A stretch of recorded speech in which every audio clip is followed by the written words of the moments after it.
Welcome, everybody, to the Resilient Podcast. My name is Neil Tan, and I'm your host today. Today, we've got a fantastic guest, Floyd Newsum, who is from RPA Hong Kong. Welcome, Floyd, to the show. Great to be here, Neil. Awesome. Really excited to have this conversation with you. Yeah, it's been a long time in the making. I mean, we've been trying to have this kind of chat for a while. But maybe what we'll do is just kind of kick it off, and you can just do a quick introduction of yourself. Sure. Hi, everyone. Welcome to the Resilient Podcast. I'm Floyd Newsum. I'm not the host of the podcast, but I am a founder and managing director at RPA Hong Kong Limited, which specializes in products and services related to the domain of AI automation. I'm also an adjunct assistant professor at Chinese University of Hong Kong, one of the top universities here in Hong Kong, specifically for the master's program in financial technologies. And there I also teach a course related to what I do on a day-by-day basis, which is robotic process automation and AI, also known as intelligent automation. Right. So tell us a little bit about this, the company RPA that you founded. So what do you guys exactly do, and what sort of clients that you actually help out? Sure. So I've had about a 20 plus year history of working with companies, helping them to leverage technology solutions in order to improve operational efficiencies. Right. And so after working for a variety of different companies, large names like Bank of America, Merrill Lynch, HSBC, Ernst & Young, all in their technology and operations divisions, and being an implementation partner for these companies to implement automation or software solutions to make their companies better, probably at this journey of working for others, it kind of dawned on me, you know what, I could probably put out my own shingle, be an entrepreneur, create both solutions that were more flexible Sure. to companies and potential clients to help service their needs, and then also provide products which would also be very useful for these same clients. And so about 5 years ago, we launched RPA Hong Kong, and the name basically says it all. We started with a very niche focus on providing robotic process automation solutions and services to clients based in Hong Kong. Right. Over the years, we have then branched out where we are more of an intelligent automation provider, where we provide process automation paired with AI solutions, typically pre-built AI modules from some of the largest companies in the world, the IBMs, the Microsofts of the world. We partner with them to implement these AI models and integrate them into traditional process automation workflows. And then also we've expanded beyond simply servicing clients in Hong Kong. We have international clients as well as clients based in what is called the China Greater Bay Area region. Got it. And so just to kind of distill it, if you will, you're basically going with different clients, take their existing data set, create a large language model out of that, and then apply it inside of their workflow. Is that? So we have a proprietary 8-step process for working with clients, and I won't go into the details of all of that. Right? We're not going to go into that. Effectively, RPA Hong Kong, it has its own process automation product that we can deliver to clients which are interested in subscribing to our AI automation as a service product and service offering. This solution,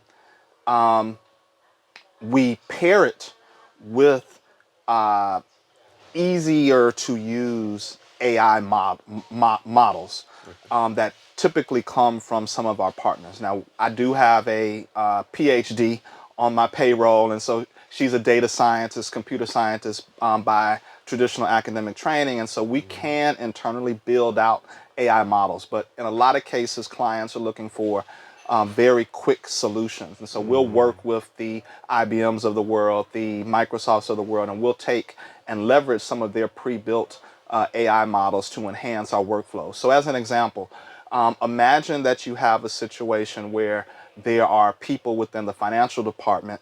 And this is an actual use case with one of the largest banks here in Hong Kong.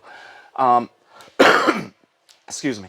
This bank gets in thousands of, several thousands of invoices every month because their ATMs are placed throughout the city. And they have to pay rent for their ATMs to sit on properties. And so they're getting in all of these different types of invoices. And instead of quote unquote hard coding a process workflow to take the invoice number off of a digital PDF invoice, search for who the invoicer company is, build out multiple templates, we paired with a partner to add a machine learning model which would help the workflow interpret a variety of different types of invoices.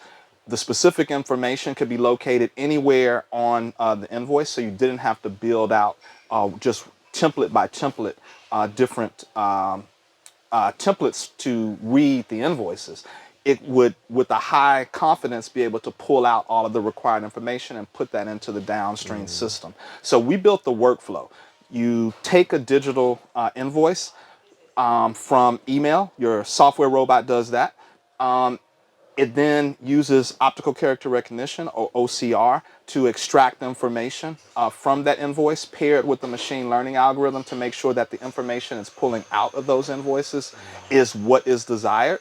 And then the robot will place that into a financial system, and then that robot will trigger the financial system in order to execute account payables process to those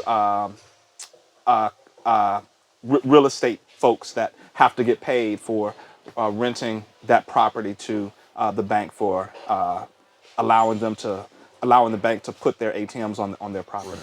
So it's basically an end-to-end solution. It's basically taking those data sets, reading it, putting it into the database, and then connecting it to actually a payment system that actually facilitates the payments to the end user or Correct. the end vendor, right? Correct. Absolutely. Got it. Wow. And so our company provides the process automation flow, the basic software bots which do very structured processes that typically are manual, labor intensive, high volume and repetitive. Right. You know, you're moving information from one system to another, taking information out of certain documents and putting it into one system or another.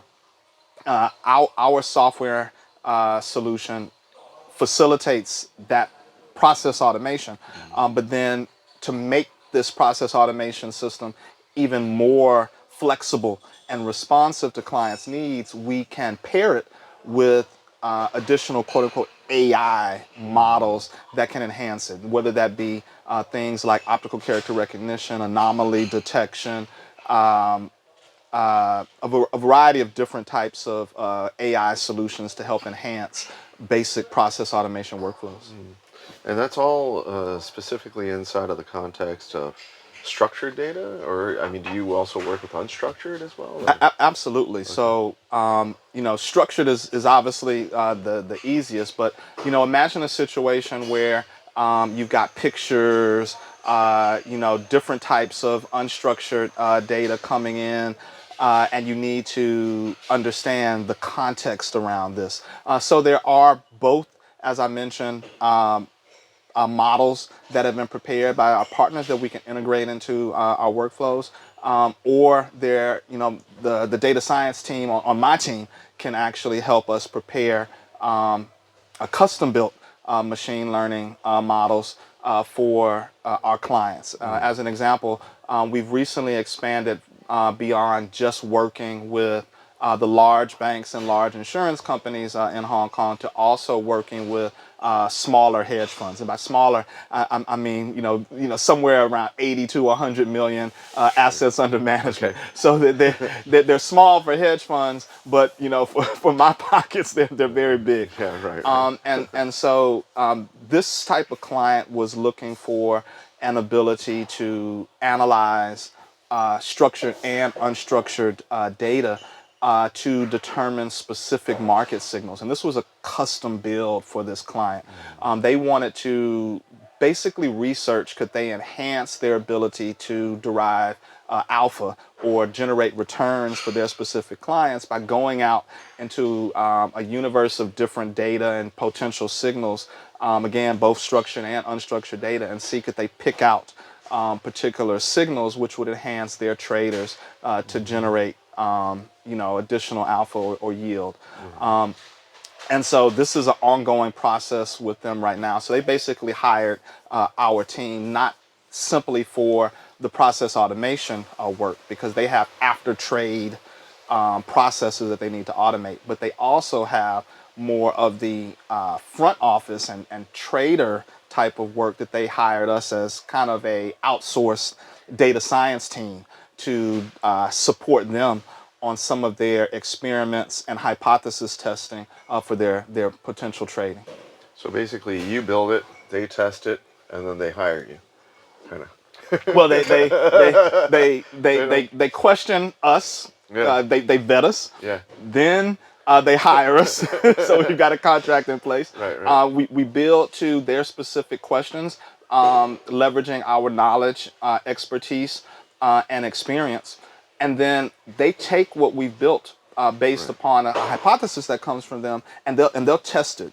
They'll challenge us and some of the things that we've done. It's a structured kind of debate, and the only way to win in this is to actually win. Can this actually be a viable potential product, quote unquote product for this client? Could they actually win in the markets by using what we had built for them, whether it's a proprietary trading signal or something like that. This is a very new component of the business. Again, most of our work really centers around implementing AI automation for banking, financial services institutions. The hedge fund, smaller hedge fund opportunity is something quite new, and to be very honest, very exciting for the team, because we're very used to implementing automation for clients and supplementing it with more intelligent or cognitive additions to the workflows.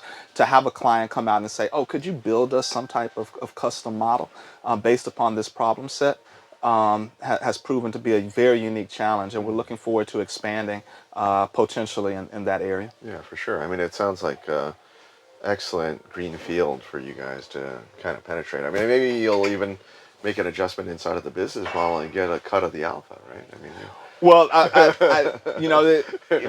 we'll see. Yeah. I mean, if you can develop a reputation of providing results for people, they tend to hire you, and they think well of you enough to refer you to others. But that may not actually be the case in the hedge fund industry. We'll have to see. They might want to just keep that all to themselves, right? So it'll be interesting to see where this goes in 2024, 2025. I mean, Hong Kong is a fintech hub, right? As you're well aware, as chairman of the Fintech Association of Hong Kong, right? And so, there's a variety of different opportunities in this special administrative region. So we'll see how it goes. Right. What other potential use cases can people, come to you for? I mean, whether it's inside of banking, finance, insurance, or whether it's in other areas. I mean, it could have a lot of different other applications. Or you're just very squarely focused on financial service space, or? Well, the reason why I have directed the company towards servicing financial services institutions is because that's my background. So just Right. very easy through the network, through familiarity with working in BFSIs and the technology and operations space, right? But more and more, we are seeing a need to diversify our client set. So we recently attended the Hong Kong Productivity Council, or HKPC, trade fair for small and medium enterprises. And so we went there. It was a great event sponsored by HKPC, and we met with a variety of different other small and medium enterprises and learned a lot around their particular needs for automation within their operations. Right. We are a small company. We're based out in Cyberport. We have a dedicated office there, but we are a small company. And so I'm very focused on making sure we stay focused to service the type of clients that we have historically worked very well with and demonstrated outsized positive results for. So while in 2024 we'll begin to branch out to new offerings, as I mentioned, with the hedge fund client, and then also potential non-financial clients. We have to be strategic in that because we don't want to bite off more than we can chew. Yeah, absolutely. So yeah, I mean, I think that's fantastic that you're in this space. I mean, it is really red hot right now, right? And I guess kind of telling a little bit more about your background is like, what was the trigger event that made you go into like, start your own business and be an entrepreneur? Was there you had this discussion with your boss or something like that, or what happened? Well, I'm an engineer by background. I in the intro I didn't really talk about how I got here, but so I'm an industrial engineer by background, and for the first 6 years of my career, I actually was involved with physical robots. Okay. Worked in the manufacturing sector for the first 6 years of my career after graduating from university. Test cell robots, testing Sale. test cells. So when an engine is produced on an assembly line, there's a robotic process or robot which connects these engines and tests if they're functioning properly before you can ship it out of the plant. And that was a major part of my work. But then I had a buddy who said, you know what, you want to get out of the manufacturing sector and go and work in the financial sector? Bank of America, underneath Ken Lewis, is hiring all of these engineers out of the traditional manufacturing sector because he wants people in operations to move over to the bank. Because his vision, Ken Lewis's vision at the time, was to make Bank of America into the General Electric of the financial services world. So in 2007, I moved from Tennessee to Charlotte, North Carolina. Okay. I was working for Cummins Diesel in Tennessee. I originally was in Indiana, and then I moved to a recon plant down in Tennessee, closer to my family. And then after I hit around 6 years of working there in the manufacturing, I then moved to Charlotte, North Carolina, and at Bank of America. And most people think Bank of America in New York, but Yeah, actually right. it's headquartered in Charlotte, North Is that Carolina. right? I had no idea. Yeah, Wow. and I picked Charlotte, North Carolina because it's the only major bank that had its headquarters below the Mason-Dixon line. I'm originally from Texas, and so I'm a Southern guy, Yeah. and I don't like the cold, so Hong Kong Right. fits me very well. Right. And so I picked that bank to change from traditional manufacturing to financial services. And to get back to your question around how I got into the entrepreneurship is, every next step of this journey in working in technology and operations, I was picking up new knowledge. So Bank of America then became Bank of America Merrill Lynch. Then moved over to HSBC. Then moved to EY over the span of like an additional 10 years. And along this journey, it was like I have all these skills. Most of the fruits of my labor is going to my manager or to the company that employs me? Do I have it within myself to put out my own shingle? And so in 2019, I took that risk, and I did it literally like 6 months before COVID. What? That's like crazy. I know, right? Like, but you had no idea, Right, I had no or you idea. you Yeah. didn't build the right model then, man. Well, here's the thing, right? Could predict the future. COVID turned out to be, and I never want to diminish the impact of COVID on anyone. It was a horrible time, and it's a blessing that Hong Kong is now getting its recovery and getting its mojo back after releasing all of the restrictions. I think it was like June of just this year. But during COVID, actually, a lot of technology companies like mine, there was a significant boom. Did very well, right? Right, right. And so it was quite interesting to participate in this growth as a company. But what was the catalyst? I mean, what it? Well, the catalyst was literally me thinking about, okay, would I like to Yeah. be more sovereign and in control of my own destiny? I've got these skills. I'm in my 40s. Yeah. I like to take a little bit more risk. Yep. I think also I read an article that also gave me a bit more courage about starting my own business, because when you think about startups, technology startups in particular, you think about these young guys and gals, straight out of university. But this article, I believe it was, I forget which top university in the U.S. it was published in, but this was an academic article where the authors documented the quote unquote right age, or the most productive age of startup founders. Right. And what would you guess as being the quote unquote right age to have the most success of a startup? Uh, Maybe in the 30s. I don't know.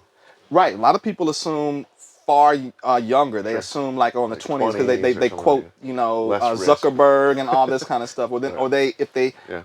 want to be a little bit contrarian, they say, oh, in their 30s. But actually, according to this research, the authors found that the best age, quote unquote, to start a startup, meaning the highest probability of success of that startup, is actually age 45. 45. Wow. Yeah. Holy Yeah. cow. And So so I you're was, just like, I was, you're like, I'm down. I'm gonna, yeah, exactly. like, I wasn't quite at 45, but I was close, and I said, you know what? Let me go ahead and try this. Let me use the data in order to jump out there, Right. and it worked out quite well. Did you already have a client at that point, or you were Well, just like, so that's actually a great question, Neil, because that would be one of the advice that I would give to any founder. Always have a client before you launch your business. right, right, Always go and test if someone is willing to pay right, for your services, your product, your solutions, before trying to go out there and just wing it. Make sure that you have a willing right, buyer. right. And so yes, we did. We You did. had We, one, we, right? we had we had What a good client. what was that first kind of like landing that first client? What did it feel like, or what were like the problems and the challenges that you had to go through in order to land that client? Well, interesting enough, it wasn't for me and RPA Hong Kong a challenge in terms of landing that first client, because when you're in a space of providing both consulting and also a product which matches your consulting. So we're in the business, like I said, we have an 8-step proprietary framework to help companies implement more AI and automation within their companies. And then we also have a product and products Right, from partners that we can pair them with, our own right, product, and then partner products that we can pair them with to help them implement the AI and automation. And so with the background of having worked in technology and operations, being the head of process and automation for leading companies prior towards putting out my own shingle, right. I had the credibility in order to bring this to a client who needed these type of services. So I think one of the things that's most important, and you see this in the startup community when investors are looking at startup teams, they look at the composition of the team and they say, well, what is that team's background and how does it relate to what they're pitching? For me, we're not necessarily looking for investors, but we're looking for clients. And so clients are also approaching their evaluation of you in the same way. They're saying, okay, well, you know, you're pitching this to me, but what is your background? And so for me, it was very easy. I can go back and I can say, oh, I've done 20 years of technology and operations. I was the head of process and automation at this firm. I've implemented for 3 years as the head of intelligent automation for one of the big fours here in Hong Kong and Greater China. So that credibility naturally flowed in the conversation with the client and made it easier for them to say, oh yeah, we would like to bring you on board to provide this service aligned to your background. So it was quite an easy sell in that regard. What tends to be one of the issues, right, particularly in situations where people aren't confident in where the economy is going, it's okay, well, what is this price and how can I be ensured that I'm going to get my value? I mean, I see you've got the background to be able to do this, but right now the purse strings are quite tight. And so, I need to get some type of assurance that I'm going to get that return on investment if we bring you and your team and your products and services into the company. And so now, as we go into 2024, we're definitely seeing a bit more of a protracted sales cycle. And so clients are a bit more nervous about, well, where is the economy going to go? I mean, there's no hiding about the fact that the China mainland economy has significantly slowed. And people, I think, anticipated it was going to, moon after COVID restrictions were lifted, and we just haven't seen that. And so people are a bit more conservative on their spend, even when it relates to generating efficiencies and productivity for their organizations. Right. And so when you initially started this, I mean, what were some of the challenges that you faced? I mean, I guess there's in any sort of entrepreneurial sort of venture, you're probably going to run into a few walls and things like that, right? So maybe, yeah, Absolutely, yeah, absolutely. I mean, I think Elon Musk, he said it best, right? I don't compare myself to Elon Musk, but I I definitely think he hit the nail on the head when he said, being an entrepreneur is like chewing glass and looking into the abyss. It's like chewing glass okay, because as a founder, you have to do all of the, excuse my language, the shit work, yeah, right? Because you can't pay anybody enough to do those type of things and do it to your satisfaction in the earliest stages of the enterprise, right? You might not have enough capital as a startup. You might not be able to, Hong Kong, has a war for talent, and that's global. You might not be able to find the people and resources to delegate some of those tasks too. So you have to take them on yourself. So that's the eating glass part.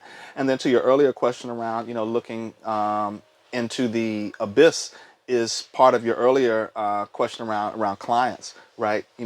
Having a startup can be volatile. You're up because during COVID, everybody needs to automate everything because everybody's gonna you know uh, right, kill right. over, and so you've got to get something in place. Mm, But then once it's over and people come to a little bit more rational sense, they're saying, you know what, let me push the brakes a little bit.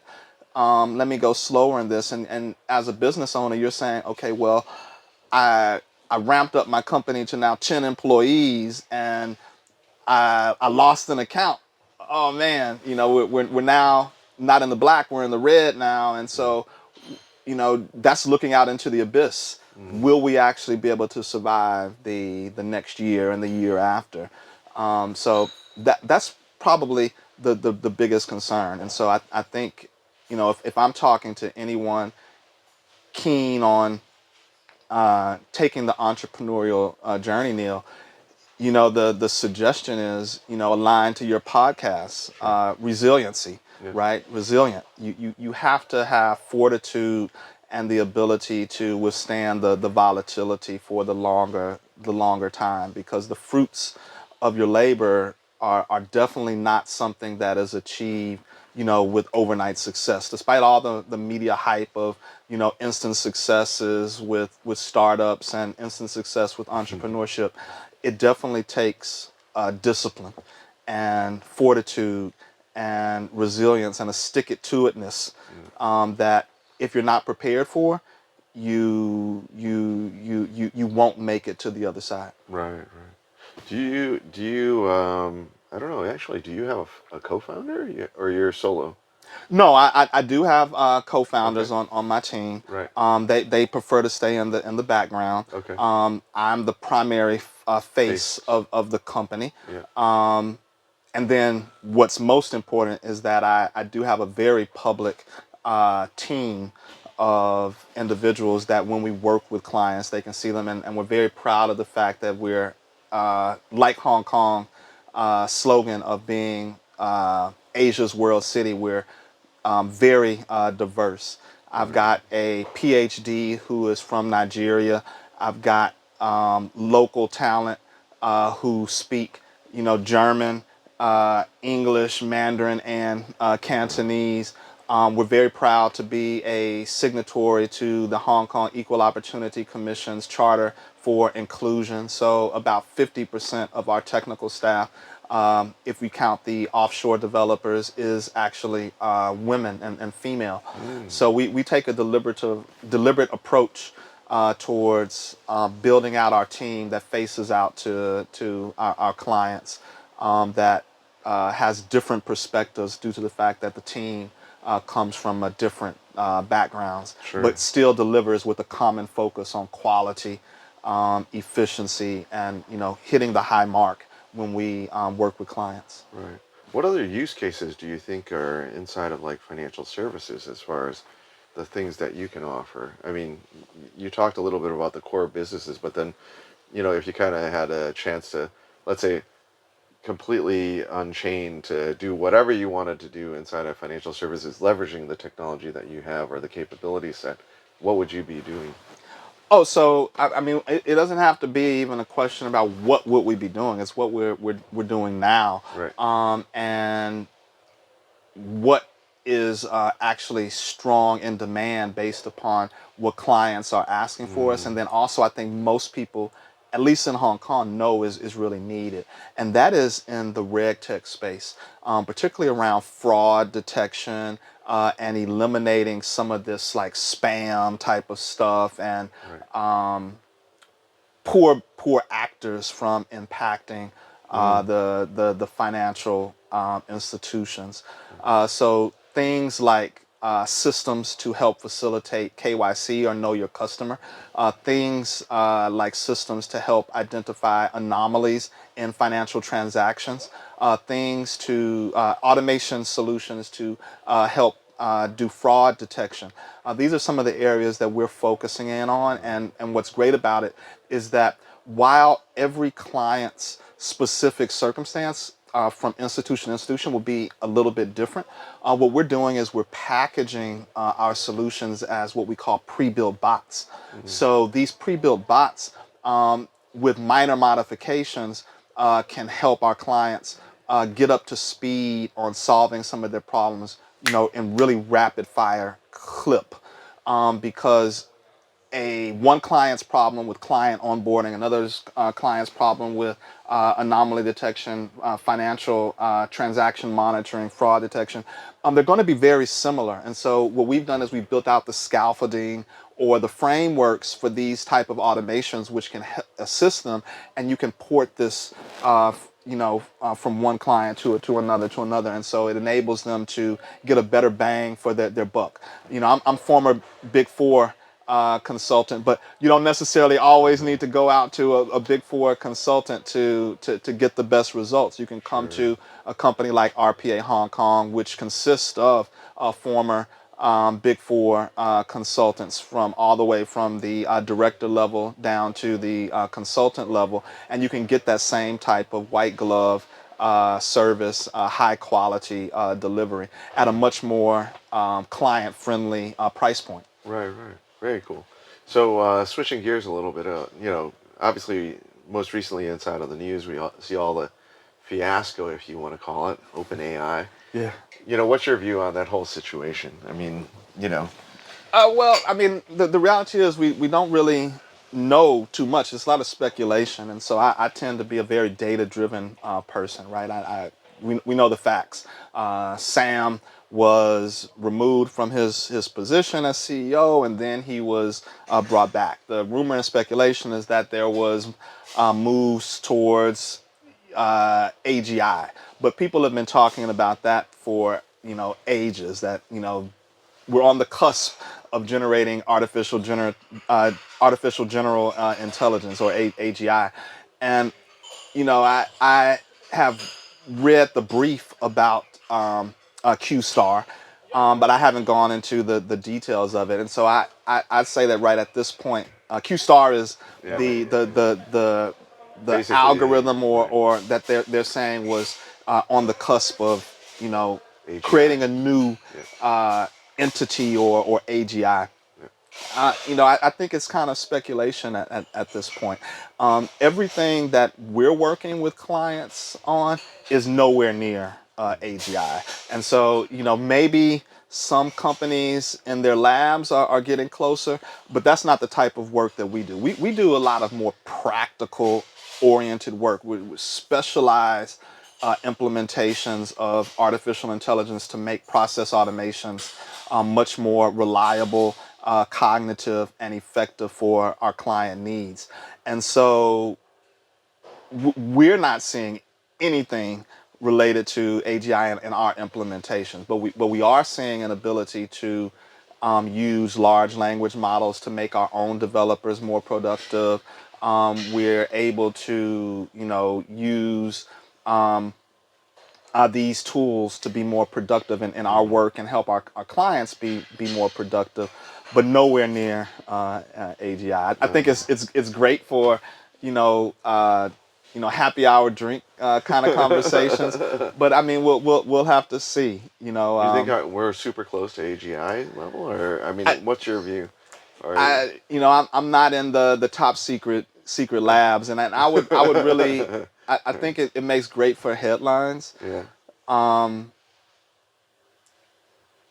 at the end of the day, what we call artificial intelligence really is math, mm, right? Um, do I think that math, excuse me, do I think that math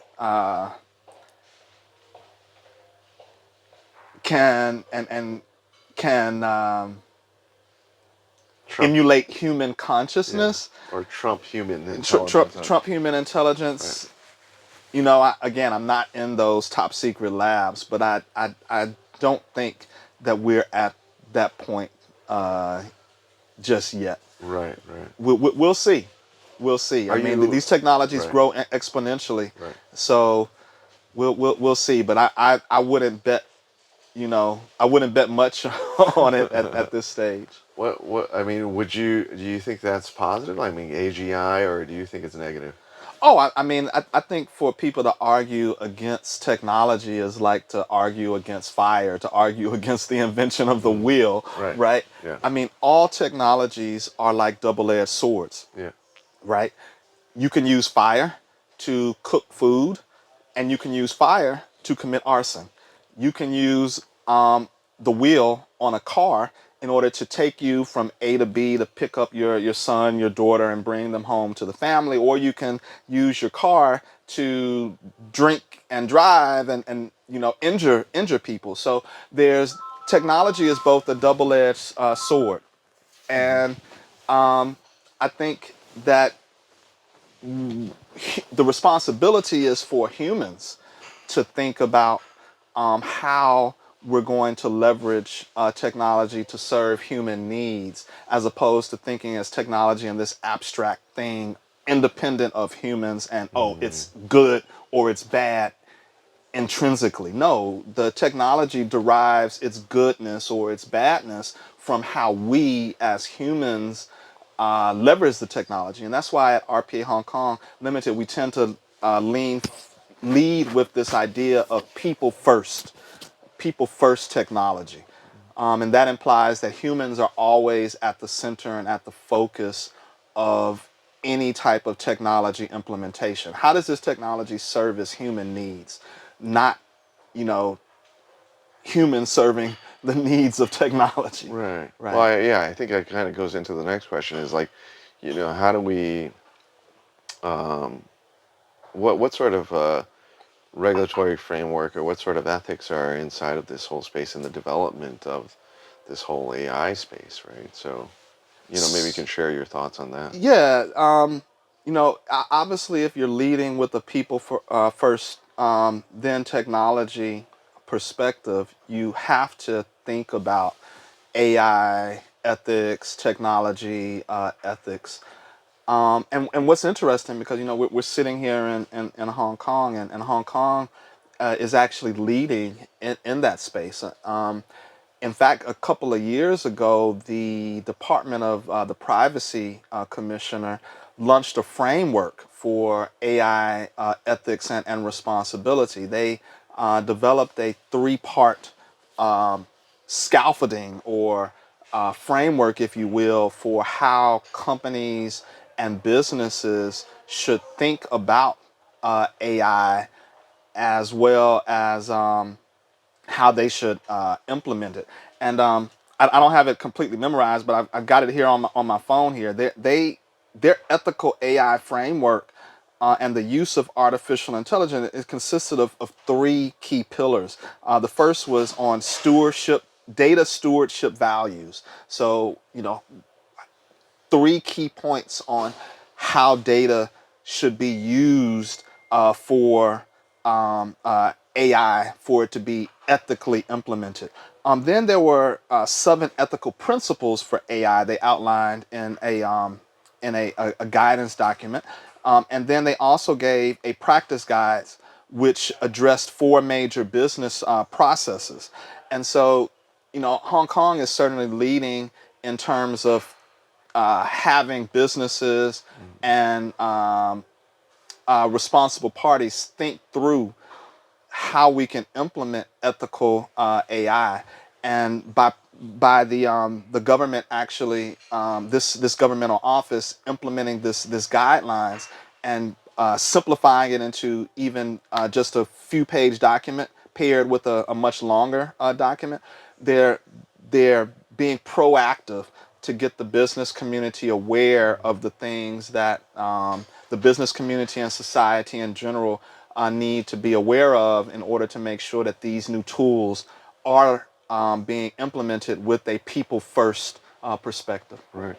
So, what do you think is the next kind of iteration inside of the regulatory framework? I mean, do you think that's enough? I guess is the question at this point, or do you think like should there be more? Should there be less? Should we just kind of freewheeled it at this point, or Right. So I mean, I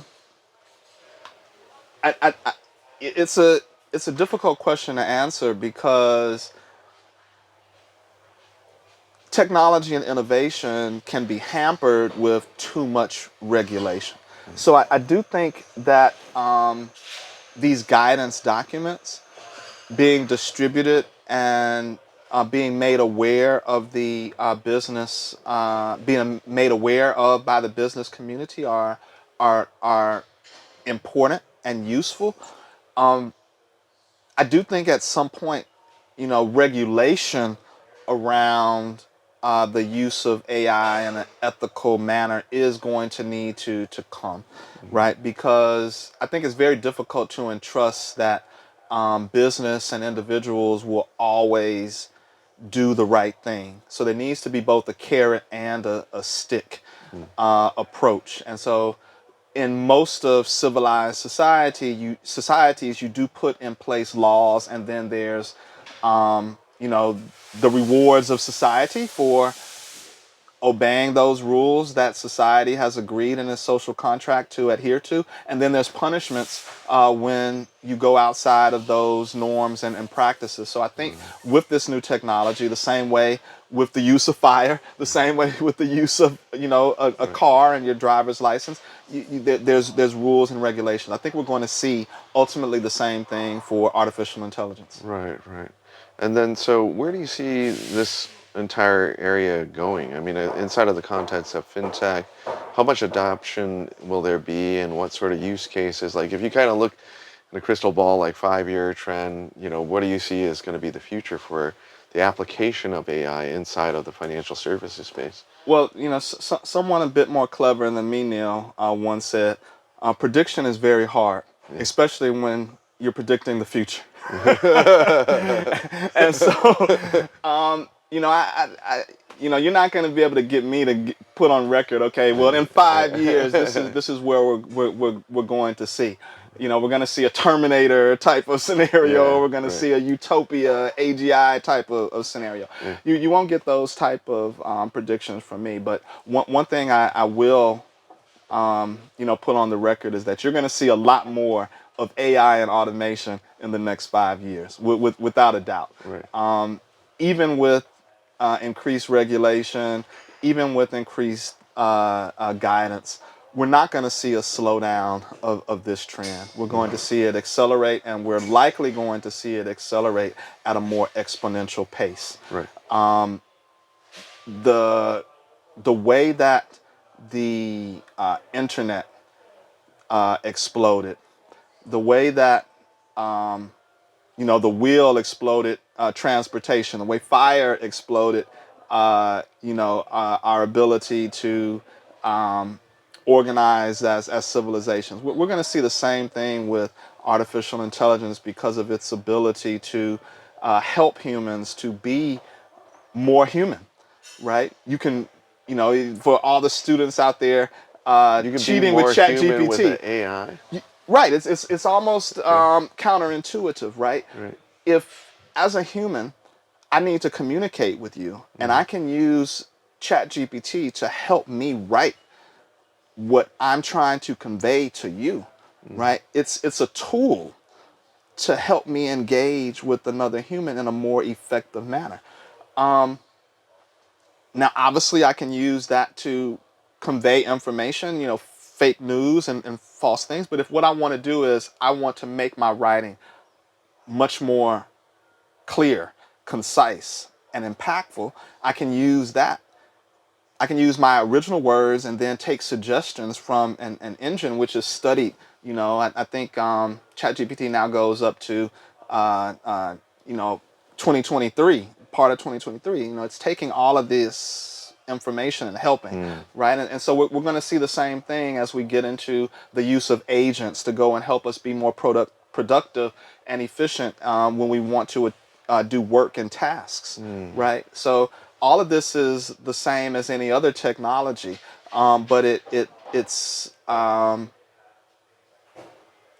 more geared towards not simply being a tool to help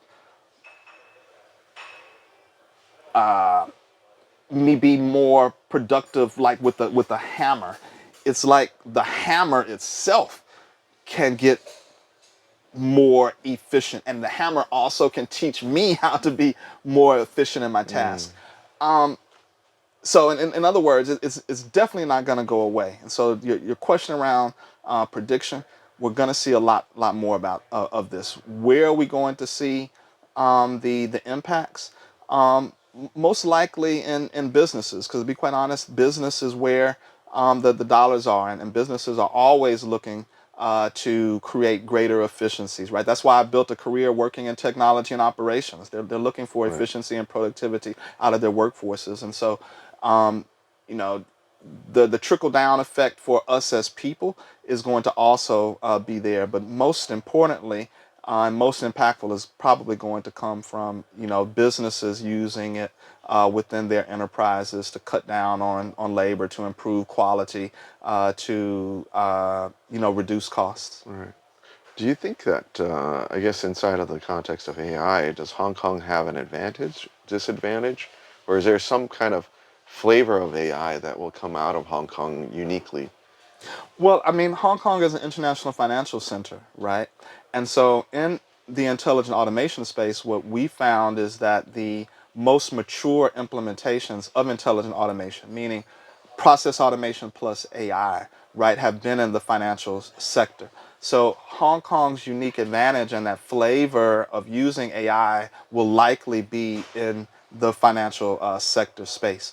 And then Hong Kong is actually at a unique position because it's right next door to mainland China, right? I mean, so as a special administrative region, you've got this potential free flow of talent from Hong Kong into the mainland, particular the Greater Bay Area region, where you've got a lot of talent. I mean, Li Kai-fu, he wrote about it in AI Superpowers around the fact that the U.S. and China are the two leading AI superpowers. And so you've got a lot of this talent that exists in the mainland, and so the mainland can benefit from the market access that Hong Kong provides, and Hong Kong can certainly benefit from the technical talent that the mainland can provide. So there's this synergy of relationships between the special administrative region and the mainland of China that puts Hong Kong at a very unique spot.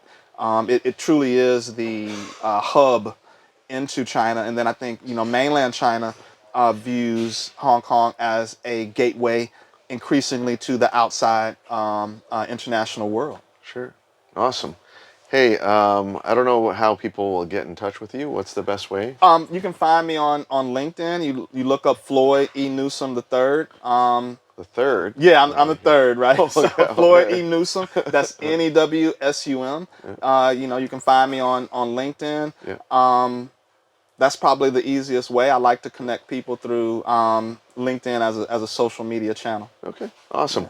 Thanks a lot, Floyd, for coming in. It's awesome having that chat. So appreciate it. Thank you. Thanks a lot.